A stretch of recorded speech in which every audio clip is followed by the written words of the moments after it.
Também tem a professora Rosélia. A Rosélia, né? Então tem aqueles maiores, né? Aquele professor que ele se prontifica a disponibilizar a aula dele para estar vendo os vídeos, para estar se inteirando do que está acontecendo. Eles participam de todos os eventos, todos. Eles participam ativamente. Aquele vídeo que vocês viram, primeiro fuzuê do Palmares, né? Ali teve uma participação muito grande dos filhos. Muito legal. Isso, quem narrou, não é nossa aluna quem narrou? É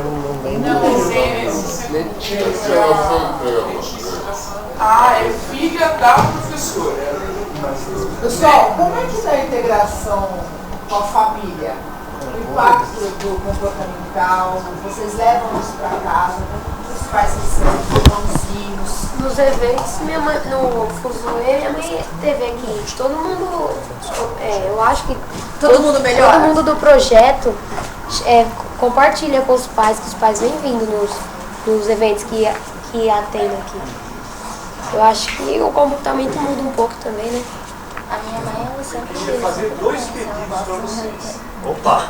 Primeiro, cuidem dessa natureza que está em volta de vocês, que é o que a gente está tentando fazer lá em Perus, na região, lá com alguns projetos.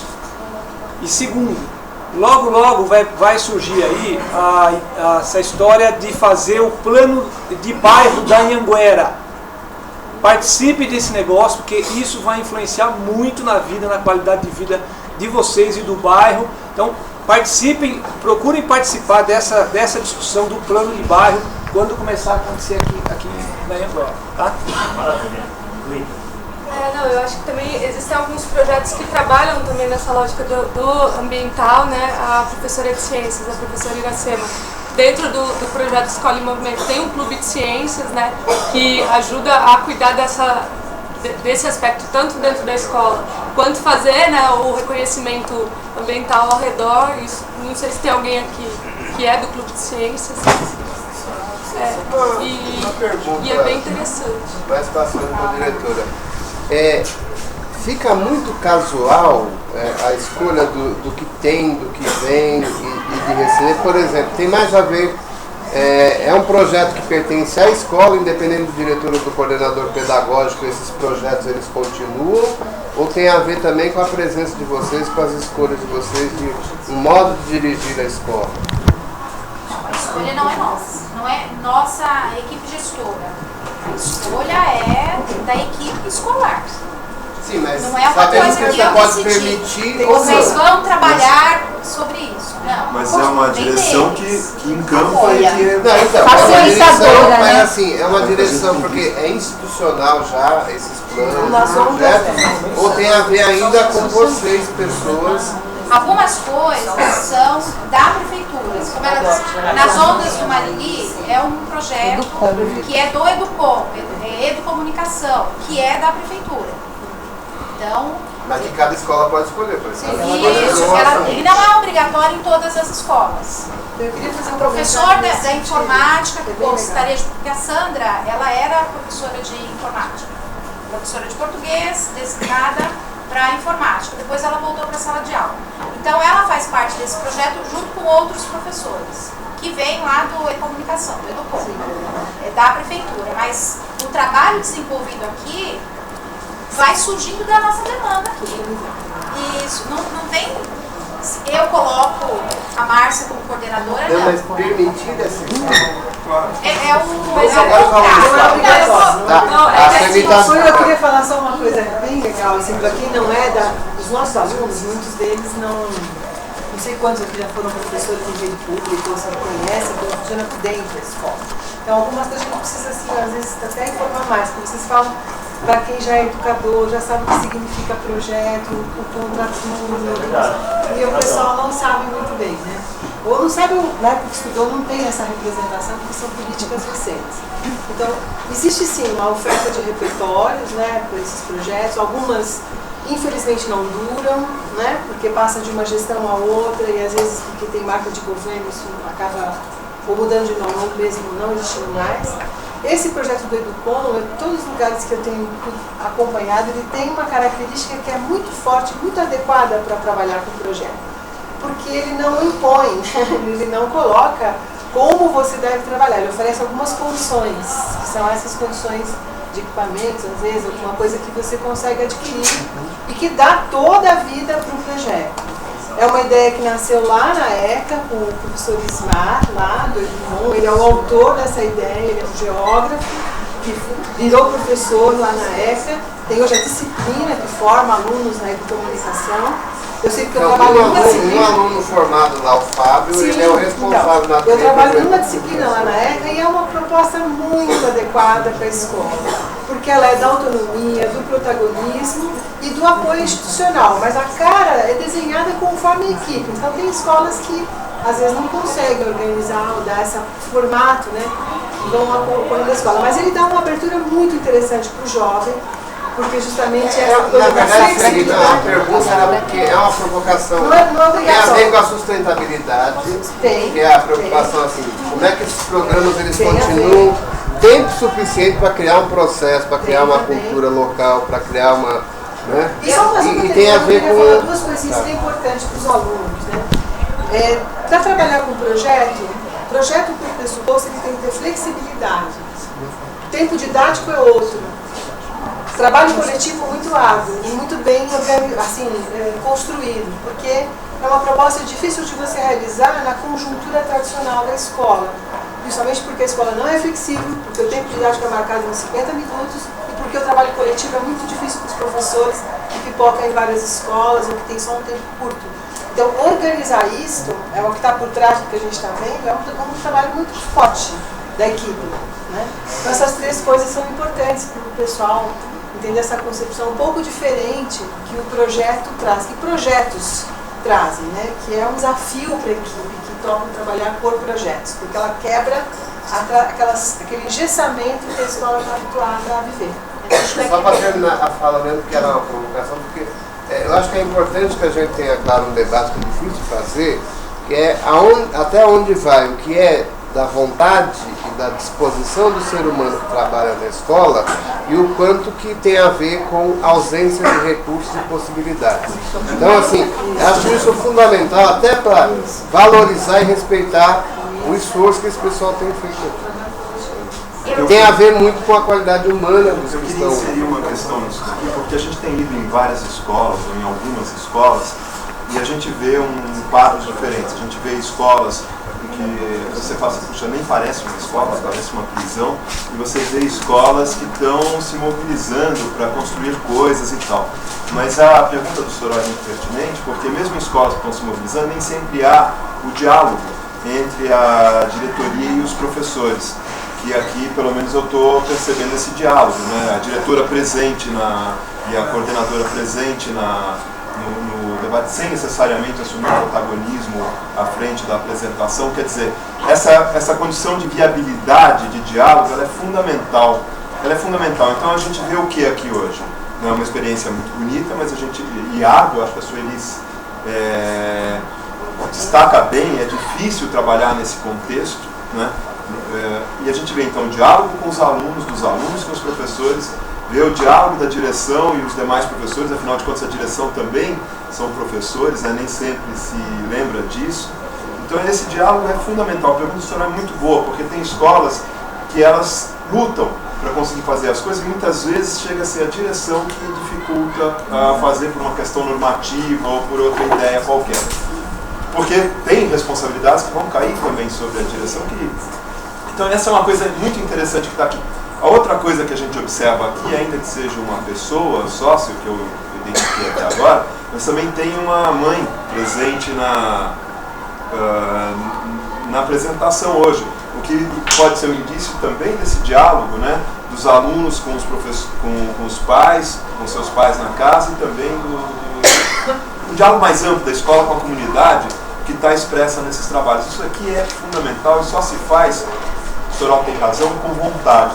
A maior parte dos nossos problemas não é falta de recurso. É claro que o recurso pesa, né? Mas, por exemplo, o trabalho da Universidade Livre e Colaborativa que a gente está fazendo já há alguns anos aqui, nunca recebeu até hoje um tostão né, para não falar uma mentira completa, né, recebeu umas plantas do Procan que deu umas plantas numa das disciplinas que a gente precisava fazer, mas fora isso, nunca recebeu nada. E olha o que está acontecendo, interferiu no plano diretor, está com problemas com escola e assim por diante. A gente vê a mesma coisa aqui, é a vontade das pessoas que define o que vai acontecer, mais do que o recurso, porque a gente vê recurso indo, né? Então a pergunta, a provocação, eu entendo que foi uma provocação mesmo, ele sabe a resposta quando fez a pergunta, é óbvio, mas ela é desejo de resposta. Eu desejo de resposta. Não, eu acho que tem que provocar essa reflexão e até para estabelecer assim, a diferença, porque também a rede e a coisa acaba tornando tudo normótico, né? Assim, tanto faz como tanto fez. Você é o professor, você ganha o mesmo tanto fazendo ou não fazendo. Então, acho que tem a ver com outros elementos. Fazendo ou não fazendo. Então, quando às vezes eu falo isso, os professores ficam ofendidos, que eu falo que eles não querem trabalhar. Né? O problema humano, da qualidade humana dentro da escola, dos adultos, é determinante. Mas não é uma... E o povo gosta de ficar numa discussão da questão dos recursos. Né? Essa escola, ela tem... Todo mundo que eu encontro dessa escola que a gente fala, você sempre tem uma fala mais ou menos parecida assim. Que é uma fala que a gente também tem lá. Nós não fazemos, lá a gente fala assim, nós não fazemos apologia do problema. A gente faz apologia da solução. O problema, ele está dado. A questão, você pode ficar morando na apologia do problema, né, e acabar não encontrando a solução. E aqui sempre o pessoal diz uma frase muito parecida, né, de que, não, está dado o problema, a gente quer buscar a solução, se dispõe a olhar, a ter esse outro olhar. Né, agora, o que a gente viu aqui, na verdade, hoje, pelo menos nesse momento, é uma passagem rápida, mas a gente já tinha visto os frutos também, o que a gente viu aqui é uma equipe, né? Um diálogo constante. Eu acho isso fundamental. Não é? Mesmo que difícil, porque o nosso diálogo não é assim, junta todo mundo, senta, vamos organizar o que vai acontecer amanhã. Não, é assim, ó. Vou dar um exemplo, assim, eu com meu prato do almoço ali na minha mesa, os professores sentados em volta, principalmente Luíta, os que estão aqui, e falando, Glória, eu posso fazer, a gente pode fazer isso, a gente pode fazer aquilo. Eu, tá, vamos fazer. A Márcia, a gente mal consegue conversar também, mas quando a gente conversa, ó, vai acontecer isso. É a rotina da escola, quando a gente fala, é a nossa demanda, não é que tudo flores, não são flores, são muitos espinhos, mas que a gente enfrenta, a gente não tem medo de enfrentar, e a gente jogar a responsabilidade para eles. Quando me pedem, dei um exemplo para ela, da máquina fotográfica, queria uma máquina fotográfica profissional, tá bom, é muito caro, vamos investir, mas eu quero o resultado, e o resultado está aí. Então, quando me pedem alguma coisa, eu também vou com essa provocação, querendo saber o que vai ter de produto final. Porque eu não posso, quando me pedem alguma coisa, eu já falar, não, isso não vai dar certo. Vai dar certo, eu tenho que já ir com a expectativa de que vai dar certo. Vamos errar no caminho? Vamos, mas o erro é nossa avaliação para a próxima etapa. Só aprende quem erra. Isso, uma última dica. Quando acaba um evento aqui, vai todo mundo embora já pensando no próximo. Já pensando no que errou, no que não deu certo, para fazer para o próximo evento. E isso deixa a gente assim, ai meu Deus do céu, o que vai acontecer? É nesse sentido. Eu fico escutando, tem uma fala que todos vocês fazem, né? Professores que estão em ação, né? E aí o tempo todo, vocês falam muito de uma disposição para escutar. Essa disposição não é... Nós precisamos escutar o outro. Escuta, ela é só para diferenciar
Tem sim, tem essa questão de disponibilidade para dar abertura para acontecer tudo isso. Então vocês veem, a escola tem que funcionar à noite, a escola tem que estar aberta no sábado, tudo isso precisa de uma predisposição das pessoas, sim. Né? E eu queria também falar para o moço que perguntou sobre a postura dos alunos, né? Olha, todos esses alunos aí que participam do projeto e alguns que como Cícero não. Fabrício? Não, o Digo, né? Eu esqueço o nome.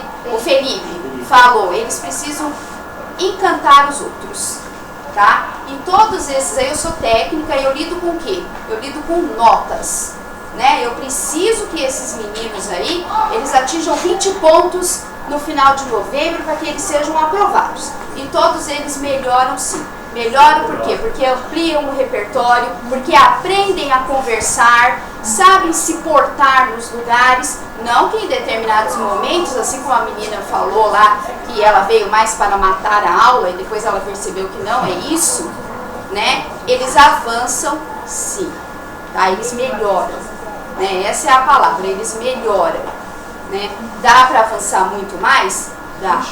Mas vocês têm como acompanhar e mensurar esse tipo de qualidades? Temos, a gente tem os dados.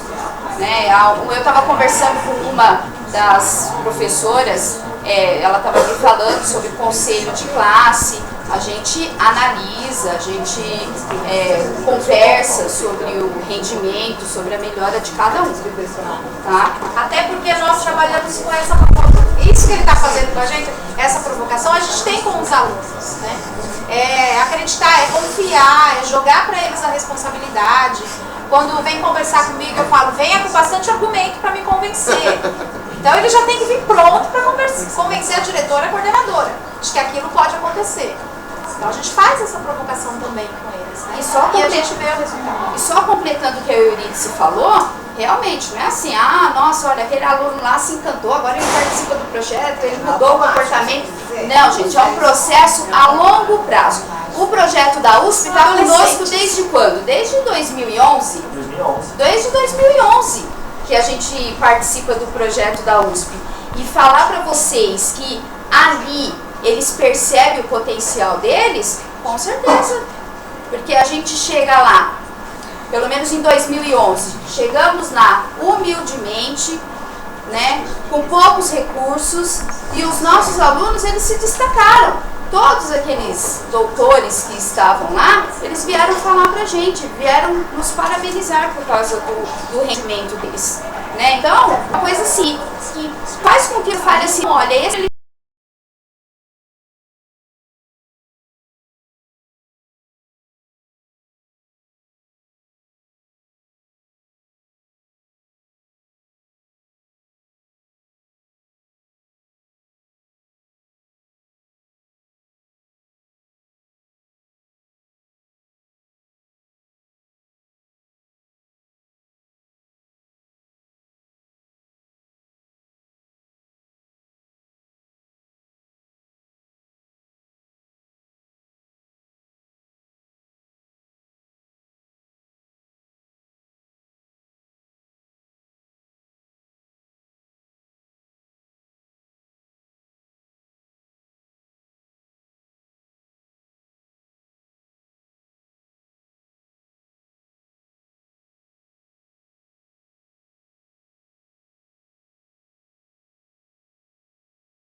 muito mais geral, e aí vocês produzem um curta-metragem, e o módulo 2 o aluno se especifica numa área, direção, assistente de direção, fotografia, som, e aí produz outro curta, está linkado com o Festival Internacional de Curtas-Metragens de São Paulo, e também tem outro instituto que fica na Luz, chamado CRIAR, que pega alunos de 16 anos, acho que a 20. E aí você se inscreve em uma das áreas, que aí é mais amplo, tem até web design e essas outras coisas. E tem o aluno recebe uma verba, durante um ano esse curso. Aí tem que entrar no site para ver os dias das inscrições, essas coisas certinhas. Aqui no Fórum deu 2 oficinas aqui em Perus, uma em 2007 que eu participei, e uma acho que em 2011 que teve aquele da Avon, que saiu aquele filme do Movimento ao Cimento, né? Que foi lá na casa perto ali da estação. Mas se entrar em contato com eles, é possível que eles ofereçam nessa área, né? Repita os nomes pra gente. Aqui no Fórum. Instituto Fórum e... Aqui no Fórum. Aqui no Fórum até pode vir desenvolver no lugar. O CRIAR é na Luz. Tem que ir pra lá. E o Instituto CRIAR. Mas até aproveitando essa coisa da perspectiva, que também assim, estimular esses alunos a participar, ampliar seu repertório, a descobrir outras possibilidades, a gente também tem que se preocupar em criar também caminho de deságua para isso. Porque a gente viveu um período muito grande em que a ideia de oficinas e atividades para preencher o tempo virou uma praga, né? Então hoje, quando a gente estimula que eles descubram o mundo, a gente também tem que criar caminhos para que essa viagem continue, né? Que é a sua preocupação. Então, assim, há diversos projetos discutidos e algumas alternativas, assim como o que no Fórum tem feito, o próprio Instituto CRIAR. E tem uma conquista muito importante, inclusive tem um deles aqui hoje, é por isso que eu queria apresentar um clandestino que a gente pegou, né? O clandestino levanta aí. Mostra. A gente vem lutando há vários anos para um negócio chamado Agente Comunitário de Cultura ou Bolsa de Cultura, que era para si, não só oficina de teatro e arte e cultura na periferia, mas que também tivesse perspectiva para esses jovens, né? E esse é o primeiro ano que a gente conseguiu, de fato, aprovar a lei, né? E a Secretaria de Municipal de Cultura implementou, e aí houve a primeira contratação, seleção de 150 agentes comunitários de cultura, que são jovens que já estão, de alguma maneira, envolvidos, e o papel deles é no bairro e no local fazer com que isso dinamize, né? Então o Elias é um dos selecionados, que é lá de Perus, né? A gente trouxe ele hoje. Mas não podem mais viver na clandestinidade. Não! Muito bom. Tá, mas são perspectivas futuras para os meninos também. Eles podem se inscrever nisso, acho que... Gente, eu preciso fechar. Não, cara, eu vou fechar. Sobre o nome da professora, né? Marilice, sobre se teve uma influência. Gente, eu quero fechar. Então fecha. Não, sabe o quê? Mas 2 horas tem que dar um sindicato. Os professores, assim, de antemão, obrigada, Glória, obrigada a todo mundo, porque estar aqui, a gente sabe como funcionário público é difícil, mas assim, é uma entrega de vocês. Eu vejo muito mais que só funcionários públicos. Não tem palavras, então eu agradeço pela paciência comigo que vocês tiveram essa semana. Muito obrigada. Ela fala pra mim, pessoal. Já